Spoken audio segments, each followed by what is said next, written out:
Non solo tagli, ma anche sviluppo. Siamo a Calalzo di Cadore, ma è tutta la provincia di Belluno che esige risposte dal governo. Ed ora che la testa e la pancia dell'esecutivo sono qui, è qui che arrivano la politica locale e le categorie economiche per chiedere che la finanziaria non metta in ginocchio questo territorio. Il segnale della diminuzione degli enti locali può valere come attività simbolica, afferma la Confcommercio, ma rischia nei nostri comuni di determinare un ulteriore impoverimento nel presidio del territorio. Tutti reclamano soldi, tutti dicono che soldi non ce ne sono e chi soffre di più è il primo a reagire.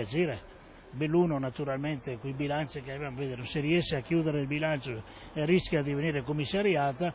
Amministratore pubblico, ma anche di fatto organizzatore dell'accoglienza dei ministri, il titolare dell'Hotel Ferrovia sa quanto è difficile questa volta tenere buona la base, fatta di militanti leghisti, certo, ma anche di tanti cittadini senza tessera, di padri di famiglia, di piccoli e medi imprenditori.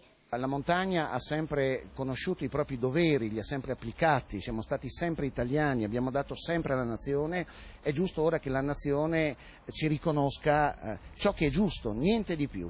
Niente incontri pubblici quest'anno, il servizio d'ordine è inflessibile, il comizio è stato annullato. Forse è stata o interpretata male oppure già partito col presupposto di andiamo a rompere l'anima a questa gente. Allora ho detto piuttosto che farle fare brutta figura, ho detto preferiamo non far niente. Una scelta obbligata, almeno per quest'anno, per il prossimo si vedrà, anno nuovo, manovra nuova.